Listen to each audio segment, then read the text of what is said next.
昨天又见，今天又见，我们天天相见。大家好，欢迎回到天天相见厨房。芹菜炒豆腐是一道非常简单又好吃的家常菜，是每个家庭必吃的一道菜。但怎么样做才能做出饭店和大厨的味道呢？其实你掌握了我这个技巧，你也能做大厨，做法也是非常的简单的。下面我们一起来了解一下我的制作方法吧。现在要准备的材料有芹菜、豆腐、辣椒、大蒜、大葱。首先我们要准备一块新鲜的嫩豆腐。豆腐准备好以后，我们把它放到案板上。接下来我们用刀把豆腐给它切成厚片。好多人炒这道菜的时候都是把豆腐切薄一点，其实要切厚一点。如果切得太薄的话，炒出来就不好吃了。片切好以后再改刀把它切成条，大概是2公分左右，可能会保留一定的嫩度，提供更丰富的口感体验。豆腐全部切好以后，把它装入大一点的碗中。你们看看，切成这样就好，四四方方的豆腐。接下来我们要准备一把新鲜的芹菜，我们要把芹菜和叶子给它分开，因为叶子是比较容易熟的，而芹菜的杆是不容易熟，所以我们要把它分开炒，更好地控制烹饪过程中，并且有助于提高菜肴的美观度和利用率。芹菜的叶子全部处理好以后，我们先把叶子给它放到一边。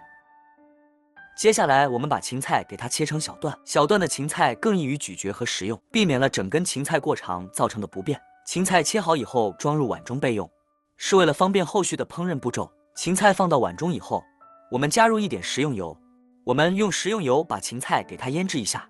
好多人都是把芹菜焯水，难怪你炒出来的芹菜不清脆也不好吃。给它搅拌均匀，腌制20分钟。接下来调个料汁，1小勺食用盐，再加入1勺鸡精，再加入2勺的生抽酱油，然后再加入1勺老抽上色，少量的白糖提鲜，再加入1点五香粉，1勺玉米淀粉，倒满1小碗清水，然后用勺子将它搅拌一下，搅拌均匀。提前调个料汁是为了炒菜节省时间，这样炒菜的时候就不会手忙脚乱了。可以根据自己个人口味来做调整，喜欢重口味加多点酱油，口味淡少点酱油。搅拌均匀以后先放一边。接下来准备一些大蒜，给它切成蒜粒，是为了更易于烹调，使得每一口都能够充分品尝到大蒜的味道。然后再改刀把它剁成蒜末，蒜末可以更方便的与其他食材混合，不会造成口感上的突兀感。蒜末全部剁好以后装入碗中备用。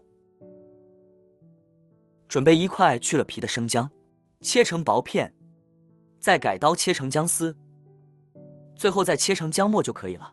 姜末更易于入口，不会造成口感上的突兀感。姜末敲以后和蒜末放在一起。准备几个小米椒，把辣椒去掉以后切成小圈，喜欢吃辣的宝宝就多放一点，怕辣的宝宝就少放一丢丢。辣椒只是提味和添加颜色。小米辣切好以后装入碗中备用。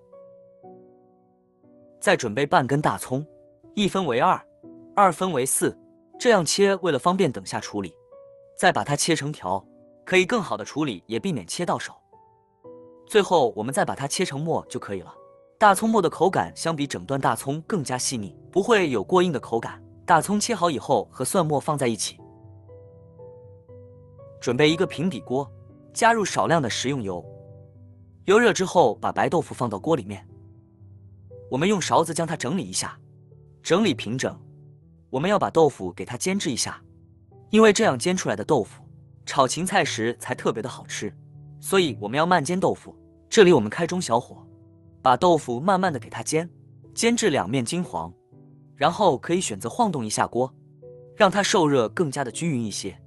豆腐煎个1分钟之后，我们再给它翻面，看一下我们的豆腐已经变颜色了，金黄色了，所以我们要把豆腐煎至2面金黄，这样吃起来的豆腐外酥里嫩，才特别的香。只要豆腐4面煎到金黄色，豆腐全部翻过来以后，像这样子，我们再给它煎个2分钟左右，晃动一下锅，让豆腐受热均匀。一定要把豆腐给它多煎一会，我们需要一些耐心，可选择再晃动一下锅，让它更加的均匀一些。然后我们把豆腐给它翻面一下，这样煎出来的豆腐就外酥里嫩了。煎好以后像这样子就可以出锅了。闻起来都特别的香。把它装入大一点的碗中，